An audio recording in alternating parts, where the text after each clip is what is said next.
you are playing with fire, because we cannot allow you to disturb us. And it is very unfair of you. You don't ask yourself, these people who are doing all this. Paul Biya is 92 years old. He is the oldest president in the world. He is in his 8th term and has been ruling Cameroon for 43 years. He has outlived generations of voters, but somehow he still wins elections. At the US African Summit in 2022, there was a point when he wasn't aware of his surrounding. He actually farted twice and it was loud. But somehow in Cameroon, he knows exactly what's right or what's even better for 25 million people. Make it make sense. Watu wamezoea kukatalia kwa viti. Wengine wamezeeka vibaya sana, hata kusimama ni shida, lakini hawataki kutoka.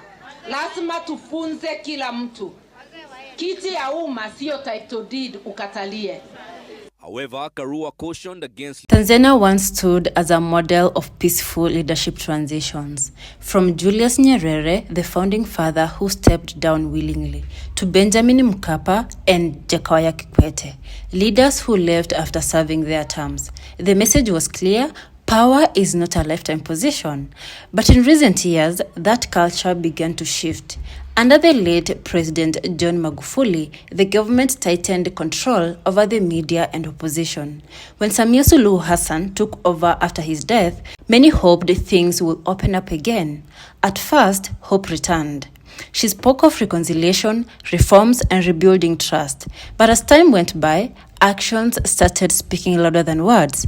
Opposition rallies were restricted again, critics arrested, and by the time Tanzanians went to the polls in 2025, something was different. Observers said polling stations were empty, yet results came back with near total support for the ruling party. In democracy, a leader can win years, but when the victory is almost total, 98% with silence in the streets, that is not victory, that is fear. People began to whisper, have we lost our democracy? Is Africa going backward again? And when Kenya's President William Ruto congratulated Samia Suluhu, some Kenyans were furious. They said, you cannot congratulate oppression and call it diplomacy. Others said, this is how African leaders protect each other even when their people suffer. This reaction revealed something deeper. That across Africa, the story of Tanzania is not isolated. It is part of a bigger pattern, a pattern where leaders cling to power even when the people want change. Across Lake Victoria in Uganda, this story is old. President Yoweri Museveni came to power in 1986, promising freedom, peace, and democracy. He was a hero then, but decades later, he is still there, almost 40 years in power. Over time, the laws changed. The term limits were removed and the age limit also removed. Each change was explained as necessary for stability, but every change meant one thing: Museveni could rule again. In elections, opposition leaders like Bobi Wine brought hope to the youth, but rallies were blocked, supporters arrested, and the internet shut down before voting. And when the results came, Museveni was declared the winner once more. Citizens said, how can one man rule forever? But in Uganda, power has become a habit, not a service. That is how democracy dies, not in one night, but slowly, with every small change that keeps one person in charge. Then there is Cameroon, the land of the eternal president. Paul Biya took power in 1982. He is now over 90 years old and still in office. He lives mostly in luxury hotels in Europe, while people face poverty and insecurity. In every election, he wins, sometimes with impossible margins. Opposition leaders are jailed, protests banned, and the military used to crush dissent.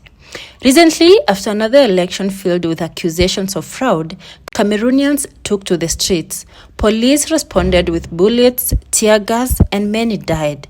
And yet, the world stayed silent. The African Union, which is supposed to protect democracy, said nothing more than, we encourage peace. To the people, that meant you are on your own.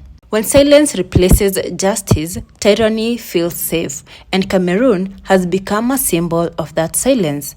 But Cameroon, Tanzania, and Uganda are not alone. Look around Africa. In Equatorial Guinea, President Teodoro Obiang has ruled since 1979, over 45 years. In Eritrea, Isaias Afwerki has been in power since independence. No elections, no parliament, no press freedom.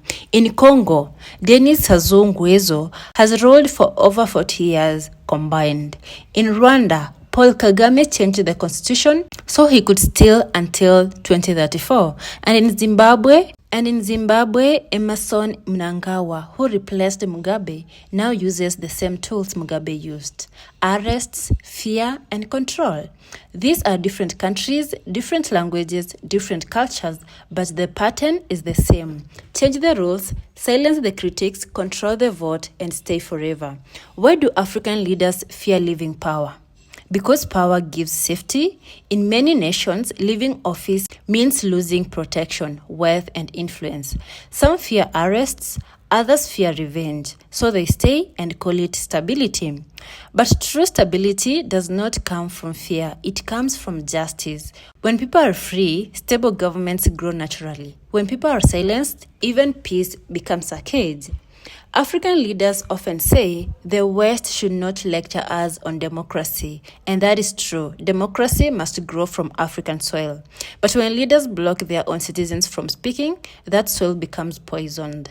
The African Union was created with a promise to defend democracy, peace, and the rights of all Africans.